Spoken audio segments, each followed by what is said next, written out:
You are listening to your New Puppies Podcast, starting you and your dog off on the right paw.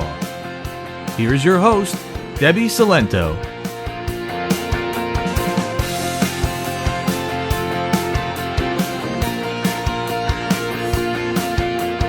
Hello and welcome to episode 22 of your New Puppies Podcast. I'm Debbie, and today we're going to talk about separation anxiety. So specifically, we're going to talk about how to prevent it and what to do if maybe your puppy or dog are already showing some signs. So first, let's talk about the term separation anxiety and how I'm going to use it throughout this episode. Because the term separation anxiety, the technical definition of it is when a dog has a hard time being separated from a specific person. For example, Mariah, when I first got her, had a lot of trouble being separated from me. If I left the house, she became frantic. She would destroy things. If she got outside, she would jump over the 5-foot fence and run down the street looking for me. And it did not matter if somebody else was home, if somebody else was in the house. It was if I left. That is separation anxiety. What we see more commonly are dogs who just don't like to be alone. For example, Lucy, when I first got her, just didn't like to be alone. As long as somebody was home with her, she did not care who it was, she was fine. But if she was alone, she would panic. That's much, much more common. But because there's no single term for that situation, we tend to use this term separation anxiety to include when a dog just doesn't like to be alone as well. And that is exactly what I'm going to do in this episode. I just wanted you to know that there is a subtle difference, but lucky for us, how we handle it, how we prevent it, and how we treat it are essentially the same. So when I say separation anxiety, I'm going to mean both of those situations, whether it's a single person they don't like to be separated from, or if it's they simply just don't like to be alone. So this is a really important topic to talk about because every single dog has the potential to develop separation anxiety. And that is because in their natural environment, dogs are never separated from their pack. So being alone, being by themselves, does not feel good to them. Their instincts scream that this is wrong. And of course, because of personalities, because of breeds, some dogs are more susceptible than others. There are just more independent breeds, and there's more not independent breeds. But every single dog has the potential. So like most things, our best course of action is to simply prevent it. And we do that by teaching our puppy that it's okay to be alone. And no worries if you have a puppy or a dog that's already showing signs of separation anxiety, I got you covered too. Now, what does separation anxiety look like? Maybe you're not sure if your dog is showing separation anxiety, or sometimes it's simply useful to know exactly what we're preventing. Essentially, it's your dog showing any kind of stress when you're not home. For example, when you're getting ready to leave, your dog starts following you around. Maybe they start to pant a little bit. They don't want you to leave and they're showing a little bit of anxiety. That can be separation anxiety. Or excessive barking whenever you're not home. If you're getting phone calls from your neighbor that your dog has been barking all day long while you aren't home, that's separation anxiety. Destructive behavior when you're not home. Because what happens is, when a dog is stressed or anxious, they have all this built up energy inside and they need to direct it somewhere. And sometimes that's barking. Sometimes that's de-stuffing your couch. Sometimes that's eating the drywall because that is a release of energy for them. Now, it's also possible that it's simple boredom, but if they're only doing it when you're not home, most likely it's separation anxiety. When you do come home, if your dog is overexcited, like cannot control themselves excitement.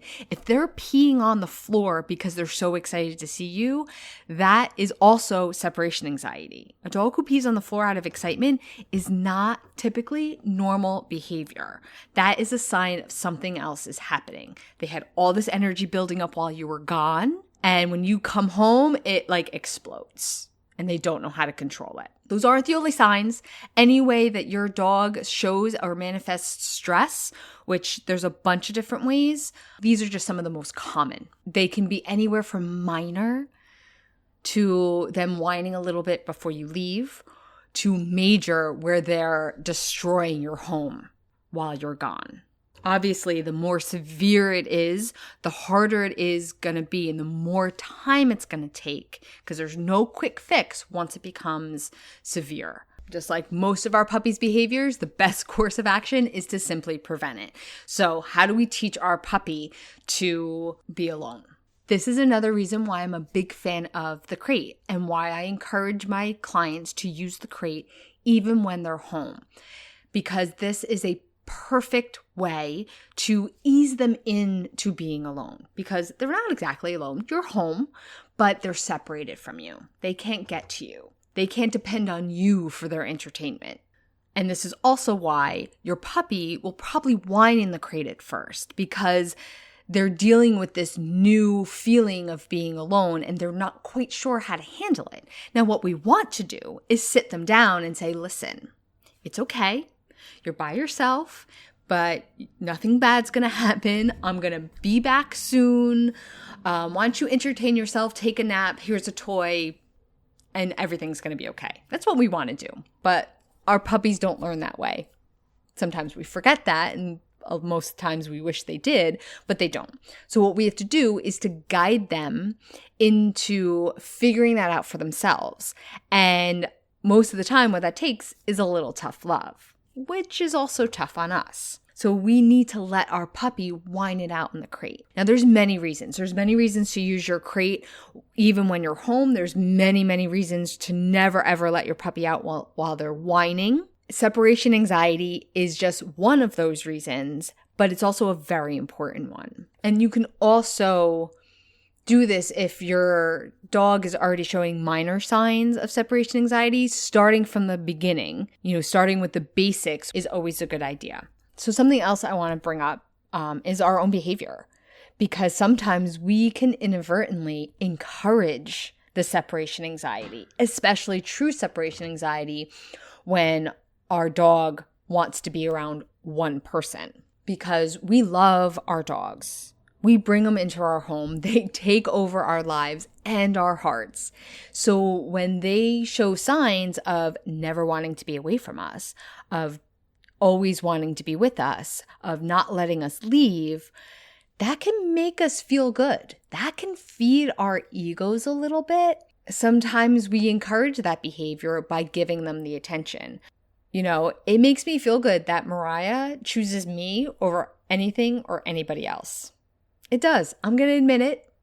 I'm not perfect. I am only human. I love it. But if I'm not careful and I allow her to always choose me, to be around me, to run to me even when, somebody else is calling her, I'll betray myself with a little bit of a smile, but I can't encourage that behavior by then giving her some kind of reward, like letting her stay with me or petting her or giving her a treat or something or whatever she's looking for. Because I know that she has that personality. I know that she can very easily digress.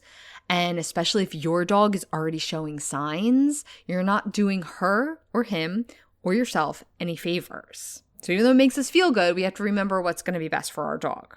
And the other time we want to watch our own behavior is when we leave and when we come home. Again, this is probably more essential if your dog is already showing signs of separation anxiety, because when we leave, we have a tendency to always have to say goodbye to our dog. And if your dog is already having trouble with you leaving, then you need to ignore them. You do not say goodbye to your dog. In fact, you ignore them for the last 20 minutes that you're in the house. And I know this is tough, but I'm telling you right now, your dog is not going to be insulted. Okay? Saying hello, saying goodbye is something that we are taught as children. Like, it's not even part of our natural instinct. It's something that we're taught to do when we're kids to live in our society. So our dog is not expecting that from us. And sometimes that's exactly why they think us leaving is a big deal, because we make a big deal out of it. Goodbye, I'll see you later. I'll be back soon. You're going to be okay. And then we walk out the door. So we just made a big, huge deal about what we were about to do and then walked out the door. But if we ignore our dog and just leave, we've just shown them me leaving is not a big deal. And let me tell you, this seems simple and this seems counterintuitive in our human brains. But when I started doing that, everything changed with Mariah. She had severe separation anxiety, and this made all the difference. And in the same way, when you come home and how you react and behave can also have a big impact. Because if you come in and you throw yourself on the ground and you roll around with your dog, well, you just made a big, huge deal about you coming home. So when you're gone, they're going to constantly be anticipating that, right? So again, if you have a dog that gets overexcited when you come home, you need to ignore that. You need to ignore them until they calm down. One, you don't want an overexcited dog every time you come home. So this teaches them to not jump all over you and not be overexcited. And it also will help them if they are feeling stressed or anxious when you aren't there. Okay, so there's a bunch of things we can do. We can use the crate when we're not home. We never let our dog out when they're whining. We watch our own behaviors and don't encourage our dog's neediness if they have it. When we leave and when we come home, we don't make big deals out of it.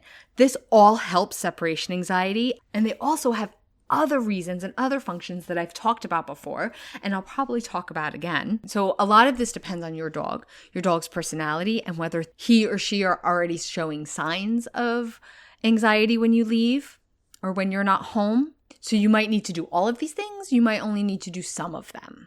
It's really going to depend on your dog. Like I said, Mariah, me watching how I act when I leave and when I come home and not encouraging her need to always be with me is what made the difference for me. And her severe separation anxiety has changed dramatically.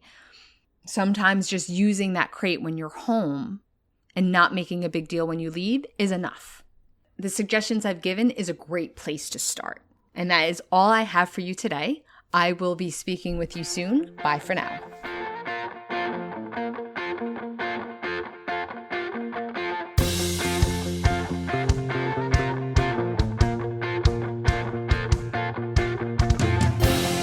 Thank you for listening to your New Puppies podcast. Learn more about us at playtimepaws.com.